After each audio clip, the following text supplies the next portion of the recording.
Sandingkan seluruh keluarga kami, sandingkan ayah ibu kami, kelak di akhiratmu bisa bersanding dengan Rasulullah di dalam surga, bisa bersanding dengan orang-orang yang Kau kasihi.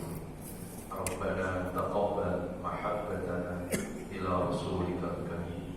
Al-Fatihah.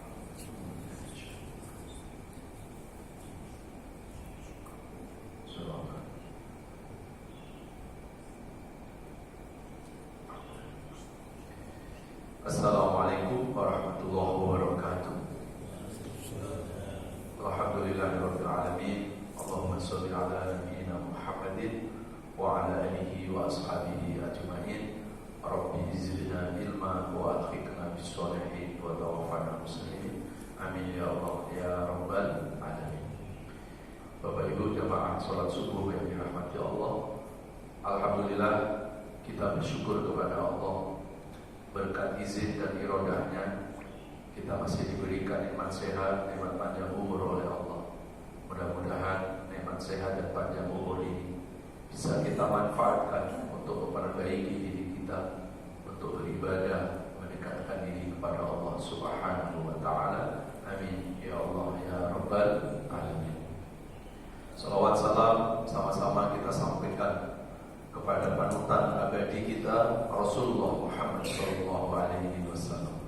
Semoga kita termasuk umat yang mencintai Nabi, dan mudah-mudahan Nabi mencintai kita. Amin ya rabbal alamin. Jamaah sekalian yang dirahmati Allah, seperti biasanya kajian kita adalah tadabbur Al-Quran, yaitu renungan-renungan di bawah naungan ayat-ayat suci Al-Quran. Kali ini kita akan mengangkat satu tema, yaitu persiapan bekal untuk kehidupan yang sebenarnya.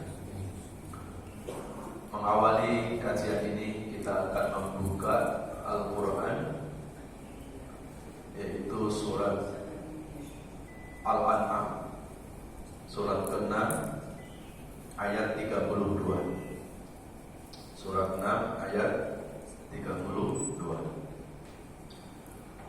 أعوذ بالله من الشيطان الرجيم. بسم الله الرحمن الرحيم. وما الحياة الدنيا إلا لعب ولهو وللدار الآخرة خير للذين يتقون أفلا تعقلون.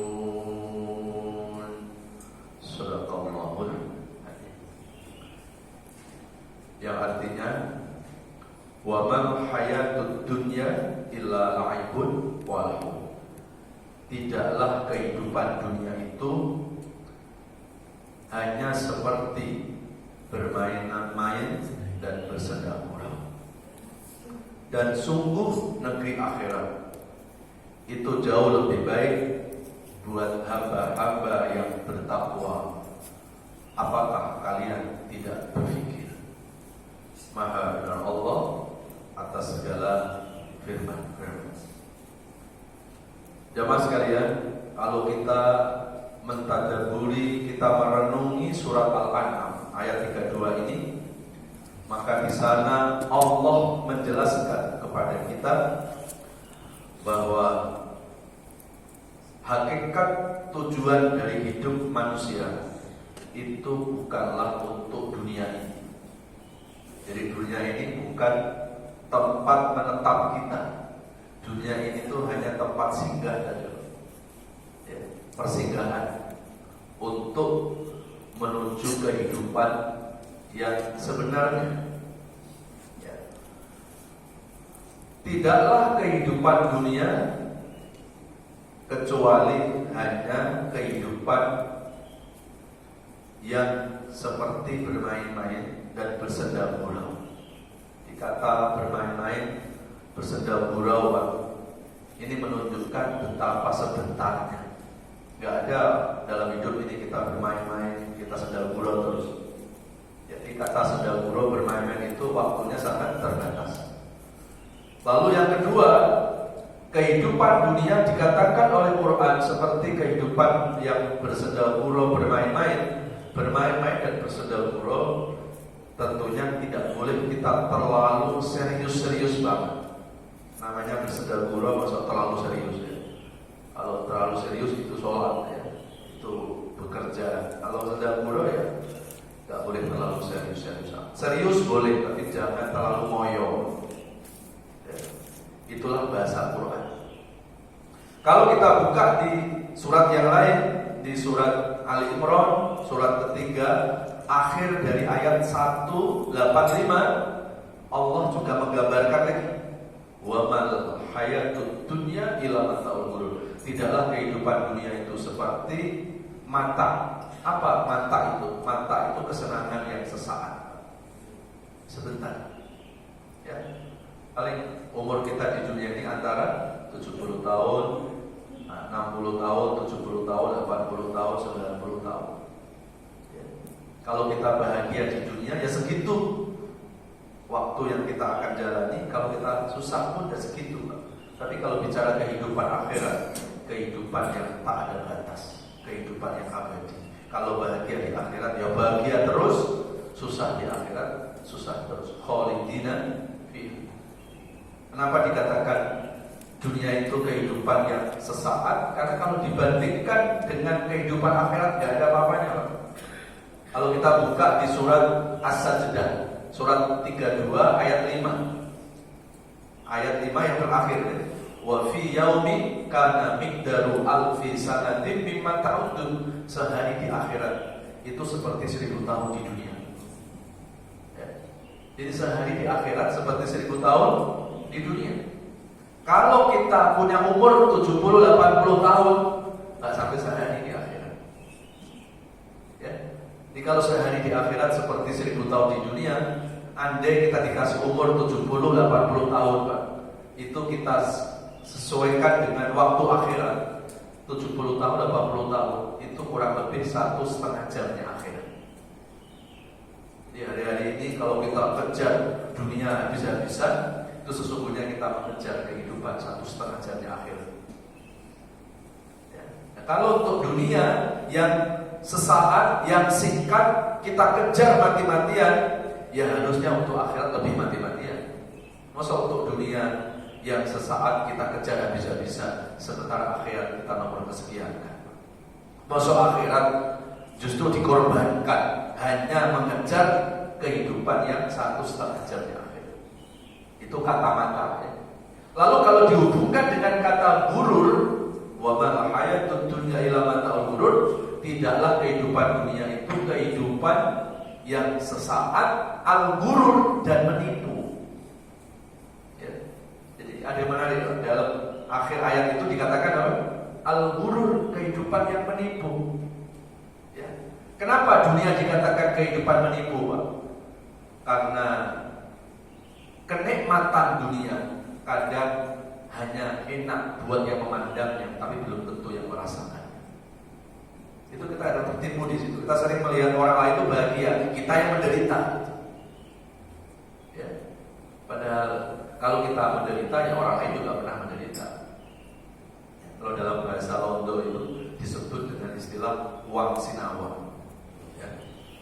Jadi kalau nggak orang Londo nggak tahu apa uang sinawa itu. Jadi kadang kita lihat orang lain itu bahagia, ya, dan seolah-olah kita ini yang paling menderita. Ya, ada bahasa apa? Rumput tetangga lebih hijau daripada rumputnya sendiri, rumput di rumah sendiri. Jadi kadang kenikmatan dunia itu selalu membawa kenikmatan buat yang memandang, Pak. Tapi belum tentu yang merasakan. Kita nggak usah bicara orang lain, Pak. Kita bicara kehidupan diri kita. Ya, awal-awal waktu baru mulai mengawali rumah tangga, Pak. Baru merintis rumah tangga, Pak. Ya, kadang mungkin ada yang awal-awal masuk rumah tangga masih ngontrak. Pasti yang ada di pikiran, yang menjadi harapannya saat itu apa? Ya Allah, kalau Kau kasih rezeki, ya Allah, saya bisa beli rumah sendiri, kayaknya lebih bahagia. Nah, ini proses awal. Kita kepingin menuju hidup bahagia. Karena Allah Maha Rahman, Maha Rahim, Allah berikan rezeki kepada kita. Bisalah kita beli rumah. Pertanyaan yang sederhana yang berikutnya, benarkah ketika kita sudah punya rumah di situ kebahagiaan kita? Enggak. Berpikir lagi, ya Allah, emang sudah Engkau kasih rumah sih, tapi rumahku masih kosong, belum ada perabotnya, belum ada aksesorisnya. Kayaknya kalau aksesorisnya lengkap, lebih bahagia. Allah kasih rezeki lagi, menutupi kebutuhan kita, dikasihlah rezeki untuk bisa beli perabotan rumah. Pertanyaan yang kedua, benar nggak kebahagiaan kita di situ, Bang? Kita mulai berpikir lagi, memang sudah Engkau kasih rumah, sudah ada perabotnya ya Allah, tapi garasi masih kosong ya. Kayaknya kalau garasi terisi, hidup saya, hidupku lebih baik. Dikasih rezeki, Pak, terisi itu garasi, Pak. Pertanyaan yang ketiga, benar nggak kebahagiaan kita di situ? Ya, berpikir lagi, memang sih sudah ada isinya garasi, tapi baru antuk ya Allah. Tetangga sudah 5. Andai Allah kasih lagi, Pak, tetap aja nggak akan di situ. Ya, masih berpikir, ya sih ya Allah sudah punya kendaraan lebih dari antuk, tapi kemana-mana masih macet ya. Lalu apa? Mau minta pesawat ya. Ya. Kata malaikat, parkirmu di mana kalau pesawat? Ya. Anda dikasih pesawat sekalipun, Pak. Pertanyaan yang berikutnya, benar nggak ketika kita sudah mendapatkan itu, lalu kita mendapatkan kebahagiaan hidup kita? Belum. Ya. Sampai Nabi mengatakan, Pak, andai semua keinginan manusia dicukupi, manusia tidak akan pernah merasa cukup. Manusia tidak akan pernah merasa puas. Sampai apa kata Nabi, Pak? Sampai akhirnya mulut itu disumbat dengan tanah kuburan. Baru disitulah manusia sadar hakikat kehidupan. Ya, itu yang dimaksud surat Ali Imran ayat 185 terakhir itu, Pak. Tidaklah kehidupan dunia itu kehidupan yang sesaat dan menipu. Kenapa dikatakan menipu? Ya karena tadi kita anggap kebahagiaan ada di sini, kita kejar di sini, nggak di situ. Jadi di dunia ini kita seperti mengejar bayang-bayang, Pak, nggak akan pernah sampai. Ya, maka ada yang mengatakan kehidupan dunia itu fata morgana. Ya. Jadi maka Rasulullah mengingatkan kepada kita, ya, jangan pernah tujuan hidup kita ini hanya kita habiskan untuk urusan-urusan dunia saja. Ya, kalau hidup kita urusannya hanya untuk dunia, pasti endingnya kita akan kecewa. Karena suatu saat kita akan tinggalkan semuanya. Kalau nggak orangnya meninggalkan harta, kalau nggak orangnya meninggalkan jabatannya, mungkin harta yang meninggalkan duluan. Ya. Jadi kehidupan dunia ini bukan bukan tujuan hidup kita. Tujuan hidup kita yang sesungguhnya adalah untuk Allah yang menciptakan dunia. Ya. Hidup kita bukan untuk sekedar kematian, namun kematian kita akan menyongsong kehidupan akhirat yang abadi selama-lamanya. Maka kehidupan yang sesungguhnya waladdarul akhirah khairul lil ladzina yattaqun afala taqilun. Itu tadi dijelaskan di surat Al-An'am surat ke-6 ayat yang ke-32.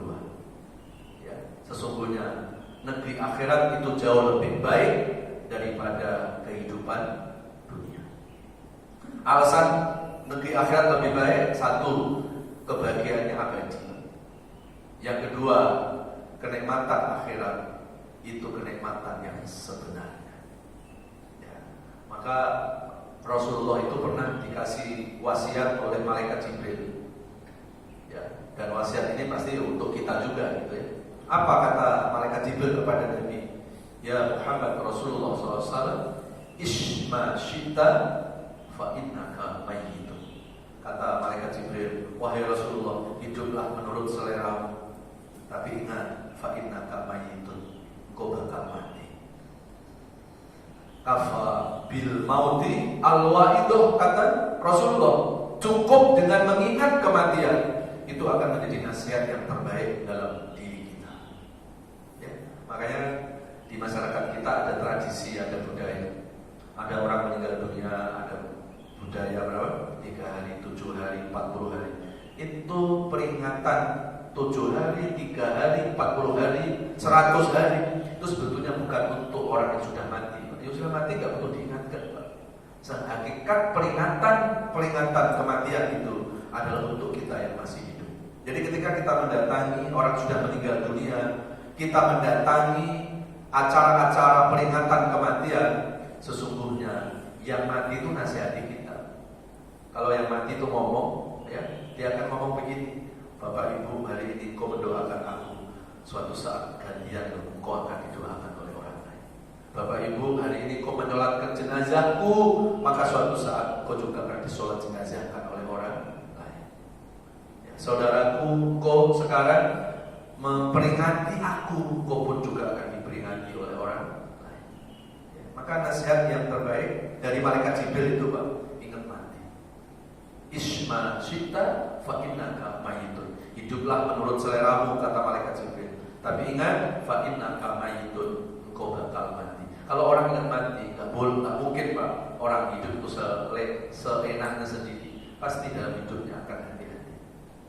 Ya, itu yang pertama. Kenapa kematian itu menjadi wasiat malaikat Jibril kepada Nabi? Satu, karena kematian itu awal dari kita hidup di alam yang baru. Al-qabru awalun min manazilil akhirah fa inna jannata ba'dahu wa insyaqqa saqqa ba'dahu. Alam kubur itu adalah awal dari tempat alam akhirat.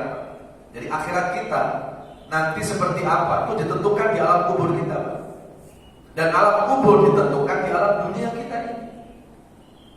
Ya. Fa inna jannata ba'dahu, kalau di alam kubur selamat, itu alamat akhirat pun selamat. Di alam kubur mendapat siksa, alamat akhirat mendapat siksa. Ya. Kemudian yang kedua, kematian tidak ada hubungan dengan peristiwa. Ya, maka saya tidak setuju kalau ada orang meninggal dihubungkan dengan peristiwanya. Kan kadang-kadang kita kalau dengar kabar duka, kita langsung bertanya, si Anu meninggal kenapa? Terus kita jawab kan, memang udah tua. Ya. Jadi seolah-olah dihubungkan dengan usia tua, padahal kematian itu gak ada hubungannya sama usia tua, gak ada hubungannya dengan usia muda. Ya. Ada lagi yang bertanya, kalau ini meninggal kenapa? Memang udah sakit-sakitan. Jadi seolah-olah dihubungkan sama sakit, padahal kematian itu gak ada hubungannya dengan sakit, juga gak ada hubungannya dengan sehat. Kematian itu hubungannya dengan takdir Allah. Kalau Allah sudah menakdirkan kematian datang kepada manusia, nggak harus nunggu usia tua, nggak harus masuk rumah sakit, Pak. Di rumah pun bisa datang dengan tiba-tiba. Kam min shahihin yamutu bil ghairi ilatin. Kalau kematian itu dihubungkan dengan usia tua, kenapa bayi-bayi sudah meninggal? Kan belum tua.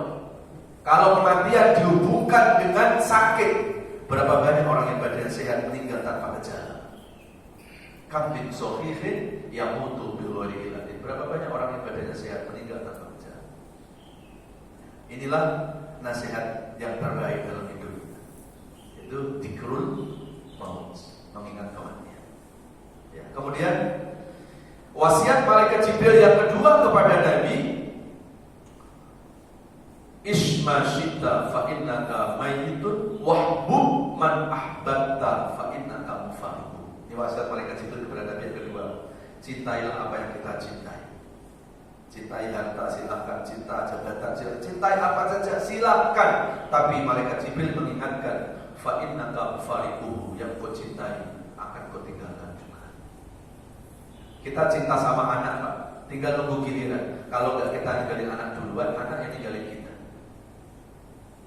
Kita cinta kepada harta, nunggu giliran juga. Kalau enggak harta yang meninggalkan orangnya, kadang orangnya meninggalkan hartanya. Ya. Lalu yang ketiga adalah wa'mal ma syi'ta fa innaka majzibun bih. Beramallah, karena amal itu akan dibalaskan kepada kita. Ya. Jadi kita mau beramal baik, mau amal buruk, itu pilihan kita, terserah. Tetapi setiap amal itu akan ada balasan. Kalau amal baik akan dibalas baik, kalau amal buruk akan dibalas buruk. Maka menjadi baik, menjadi buruk itu pilihan, Pak. Allah hanya memberi jalan saja. Wa hadainahul najdain falam tahamal aqobah. Aku tunjukkan kepada manusia dua jalan. Ada jalan menuju surga, ada jalan menuju neraka, ada jalan kebaikan, ada jalan keburukan. Setelah itu Allah persilahkan, terserah manusia mau pilih jalan yang mana. Kalau manusia pilih jalan yang buruk, kata Allah, ya silahkan. Resiko ditanggung manusia itu sendiri. Ya, maka ketika hari ini kita jadi orang baik, yang untung bukan Allah. Hari ini kita jadi orang yang buruk, yang rugi pun bukan Allah. Hari ini kita ibadah, Allah gak naik pangkat. Hari ini kita mogok gak ibadah, Allah gak rugi. Kenapa? Karena Allah gak butuh kita, kita yang butuh Allah. Ini yang Allah jelaskan dalam Al-Quran, surat Al-Isra, surat 17, ayat yang ke-7. In ahsantum fali anfusikum wa in asatum falah. Itu yang Allah jelaskan dalam surah Ar-Rahman, hal jazaa'ul ihsani illal ihsan. Tidak ada balasan yang baik kecuali kebaikan. Inilah penjelasan Allah dalam surat Fussilat, surat 41, ayat yang ke-46. Man 'amila sholihan falinafsihi wa man asaa fa'alaiha wa ma rabbuka bidzallamin lil 'abid. Inilah penjelasan Allah dalam surat An-Nisa, surat keempat ayat 40. Innallaha la yadhlimu misqala dzarrah wa in taku hasanatan yudha'ifha. Andai kita berbuat kebaikan sebiji sawi sekalipun, Pak, kebaikan itu akan dibalas oleh Allah. Dan begitu juga perbuatan dosa sekecil apapun tetap juga ada balasan. Maka Al-Quran menjelaskan fatazawwadu fa inna khairaz zadit taqwa wattaquni ya ulil albab. Itu akhir dari surat Al-Baqarah ayat 197. Berbekallah dalam hidup ini. Sebaik-baik bekal adalah at-taqwa. Sebaik-baik bekal adalah kita beramal kebaikan. Wal baqiyatus sholihat khairun inda rabbika sawaba wa khairun amalan. Itu penjelasan surat Kahfi surat 18 akhir dari ayat 46, bahwa harta yang sesungguhnya bukanlah materi, tapi harta yang sesungguhnya ketika kita bisa beramal soleh. Kalau materi, Pak, meninggal dunia kita tinggalin tuh, tapi hari ini kita beramal soleh, amal soleh kita bawa sampai surga. Makanya Sayyidina Ali bin Abi Thalib itu pernah ketinggalan sholat berjamaah subuh sama Nabi. Itu berkabung sampai 3 hari. Beliau menangis, beliau sedih. Ditanya sama istrinya, wahai suamiku, lima bakaita, kenapa engkau menangis? Bahkan dikatakan di situ lima bakaita bakaan syadid. Kenapa engkau sedih dengan sedih yang sangat-sangat dahsyat? Apa kata Sayyidina Ali? Aku sedih bukan karena mikirin utang, aku sedih bukan karena banyak masalah, aku sedih karena tadi subuh aku ketinggalan sholat berjamaah dengan Rasulullah Shallallahu Alaihi Wasallam. Sayyidina Ali sudah menganggap bahwa materi tidak selamanya harta, tapi materi itulah amal soleh, materi itulah pahala. Inilah orang-orang yang hatinya sudah dibuka oleh Allah, sudah memahami kehidupan yang sebenarnya, kehidupan akhirat, dan tidak ada bekal yang terbaik dalam kehidupan akhirat kecuali adalah amal soleh, amal terbaiknya. Maka Sayyidina Ali hampir 3 hari itu berkabung. Semoga suatu saat kita merasakan itu. Ini kan suasana hati sebetulnya, kalau ada dalam hati kita, biasanya sholat subuh, biasanya ikut ngaji, terus gak ikut ngaji kok ada kesedihan, Pak. Maka bersyukurlah, berarti suasana hati kita itu sudah mendapatkan hidayah dari Allah. Kalau saya buka dalam riwayat hadis itu, kenapa Sayyidina Ali sampai ketinggalan sholat subuh berjamaah? Itu bukan kesengajaan. Kalau saya buka dalam riwayatnya itu, subuh-subuh Sayyidina Ali keluar rumah, sudah menuju ke masjid. Di tengah jalan papasan ketemu dengan kakek-kakek tua. Yang Sayyidina Ali berpikir, ini kakek tua juga pasti ke masjid.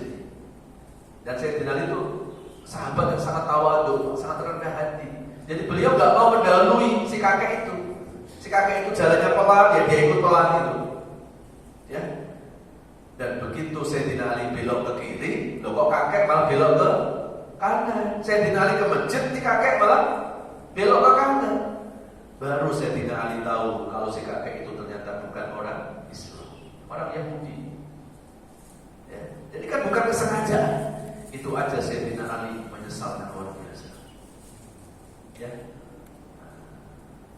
Mudah-mudahan suatu saat kita bisa merasakan kehilangan kebaikan ketika kita tidak menjalankan kebaikan.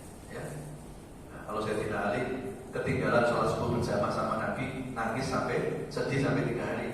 Kita boro-boro sholat subuh ketinggalan, sholat subuh kesiangan aja nggak ada sedihnya. Ya Allah. Sayyidina Abu Bakar itu pernah datang khusus kepada Nabi, Pak. Ditanya sama Rasulullah, wahai Abu Bakar, kau datang ke sini ada tujuan apa? Kata Sayyidina Abu Bakar, ya Rasulullah, ini sudah aman, gak turun wahyu, gak turun perintah Allah. Kapan kira-kira turun wahyu Allah? Coba, Pak. Jadi Sayyidina Abu Bakar, Pak, datang ke rumah Rasulullah, nanyain, kok gak ada perintah lagi sih Rasulullah? Kok gak ada turun wahyu lagi? Jadi sudah ada perintah, kok ingin ada perintah lagi? Itu para sahabat tadi. Hari ini kita sudah ada perintah, kita tinggalin, Pak. Baru-baru kita bisa ditambah perintah lagi oleh Allah. Yang sudah diperintah aja kadang kita belum jalankan. Lalu gak lama, Pak, gak lama Sayyidina Abu Bakar pulang, turunlah wahyu beneran, Pak. Turun surat Ali Imran, surat ketiga ayat yang ke-92. Lan tanalul birra hatta tunfiqu mimma tuhibbun. Itu turun, Pak. Tidak akan seseorang itu mendapat pahala sedekah dengan pahala yang sempurna kecuali orang itu bisa bersedekah dengan harta yang paling dicintainya. Lalu Rasulullah nemui sama Abu Bakar, Abu Bakar, gak lama kau datang dari rumahku, turun ayat ini. Langsung Abu Bakar mikir, waduh, ini ayat untuk aku berarti. Apa yang dilakukan Abu Bakar? Karena ayat itu memerintahkan bersedekah. Tidak akan orang mendapatkan pahala sedekah kecuali dia sedekah dengan harta yang paling dicintai. Maka apa saat itu yang dilakukan oleh Sayyidina Abu Bakar? Dia langsung pulang ke rumah. Dia bawa semua harta bendanya, dikasihkan kepada Rasulullah. Ya Rasulullah, aku serahkan semua hartaku.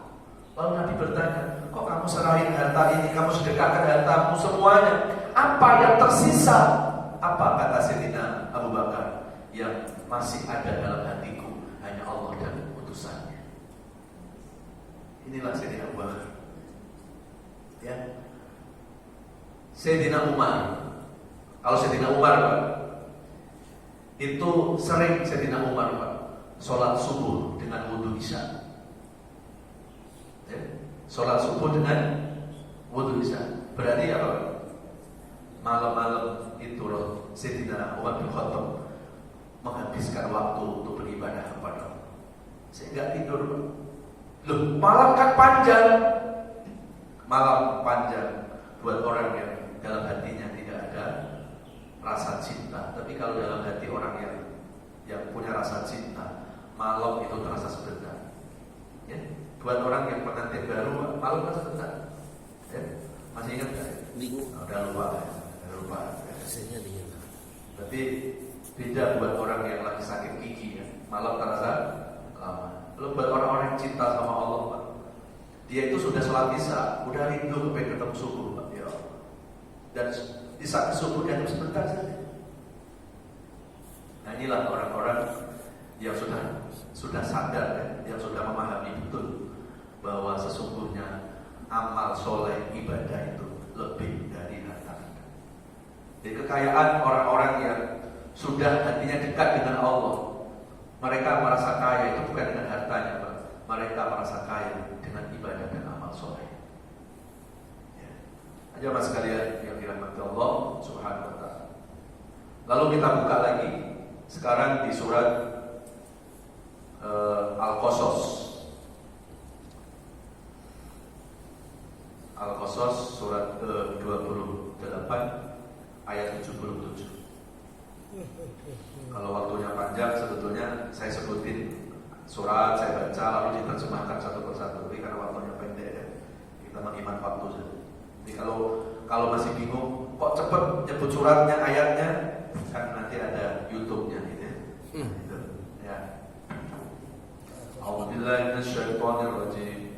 Surat Al-Qasas surat 28 ayat 77.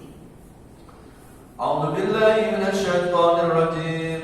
Bismillahirrahmanirrahim.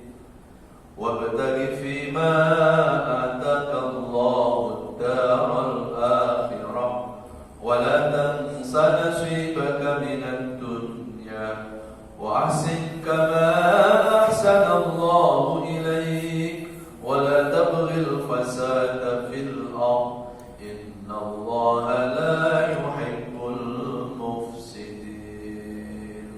Shadaqallahul adzim. Surat Al-Qasas surat 28 ayat 77. Coba kita renungi ayat ini. Wabtaghi fima atakallahu darul akhirah. Kejarlah urusan akhiratmu dan jangan lupa urusan dunia. Ini ada yang menarik, Pak. Yang didulukan oleh Allah, akhirat. Setelah itu dunia. Jadi jangan dibalik, Pak. Jangan kejarlah duniamu, jangan lupa akhirat. Enggak. Bahasanya adalah kejarlah urusan akhirat, baru setelah itu jangan lupa urusan dunia. Berarti tujuan hidup yang sesungguhnya ya akhirat. Ya, dunia itu hanya sebagai apa sih? Pelengkap saja. Ya. Gini, Pak, saya ambil contoh. Ada orang mau ke Surabaya. Tujuannya berarti kemana? Surabaya. Maka tujuan pertama ya sampai dulu ke Surabaya gitu. Lalu ada yang pesen, jangan lupa ya oleh-olehnya. Kalau nggak lupa dan kalau sempet ya, yang penting sampai dulu tujuan. Jadi kalau kita lihat ayat berapa tadi? 77 itu akhirat itulah tujuan hidup kita. Dunia itu hanya pesan Allah, jangan lupa ya urusan dunia. Kenapa Allah katakan jangan lupa urusan dunia, Pak? Karena dunia itu sudah tanggung jawabnya Allah. Kalau akhirat itu tanggung jawab diri kita sendiri. Rezeki kita sudah disetok sama Allah, tinggal mau nggak kita berikhtiar untuk menjemputnya, ya kan? Apalagi, Pak, kehidupan kita sudah di-stok oleh Allah, Pak. Entah rezekinya, entah jodoh dan lain sebagainya. Yang belum ada jaminan itu adalah kehidupan akhirat kita.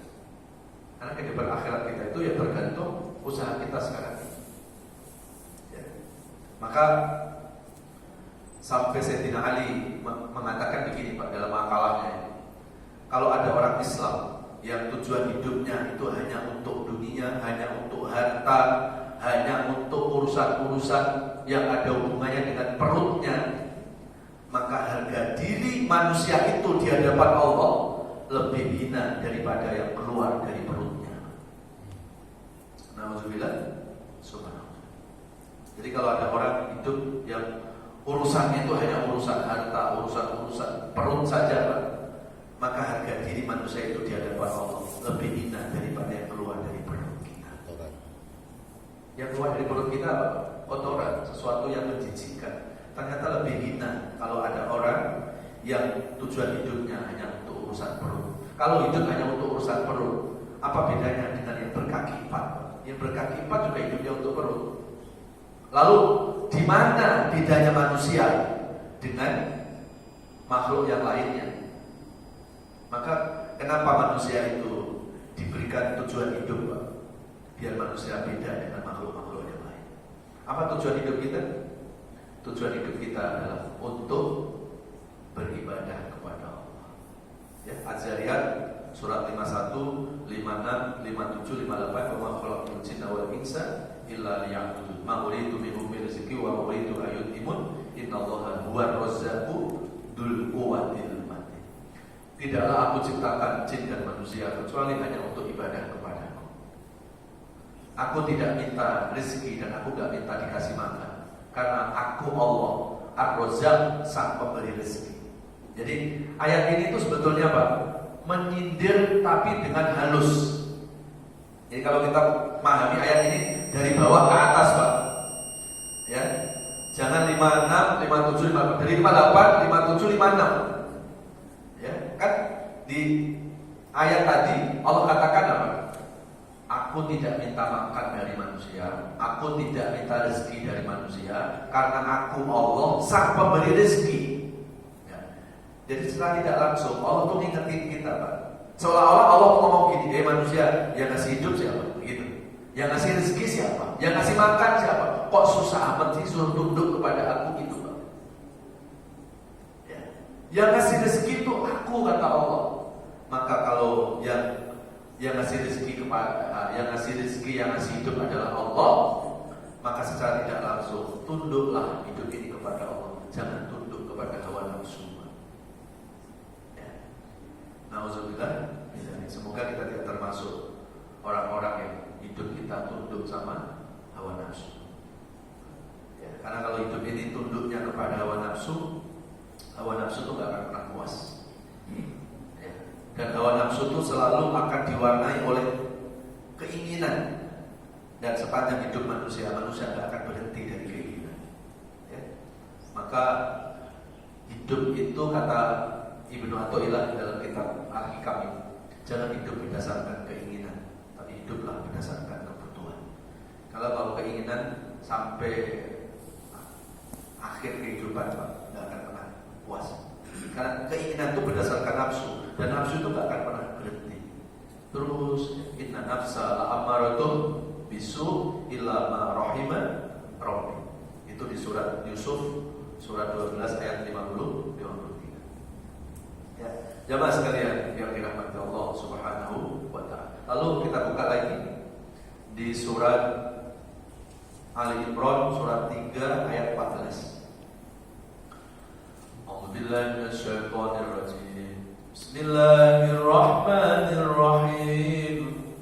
Zujina lin-nasi hubbus syahawati minan nisa'i wal banina wal qanatir al-muqantarati minal dhahabi wal fiddati wal khaylil musawwamati wal an'ami wal harth. Dzalika mata'ul hayatid dunya wallahu indahu husnul ma'ab. Shadaqallahul alim. Surat Ali Imran surat 3 ayat 14. Zuyina lin-nasi hubbus syahawati minan nisa.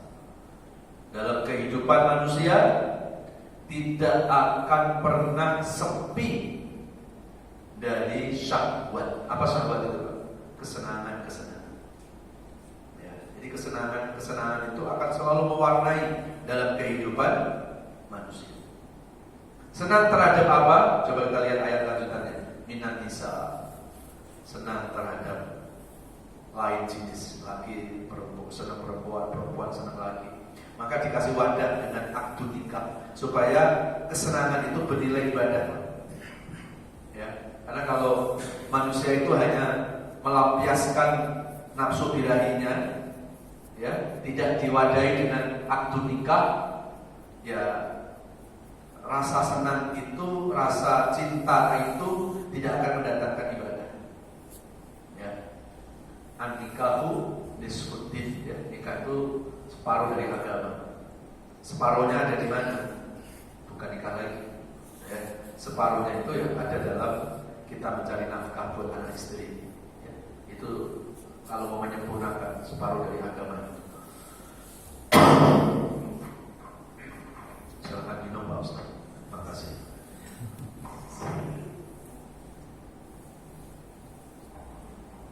Alhamdulillah.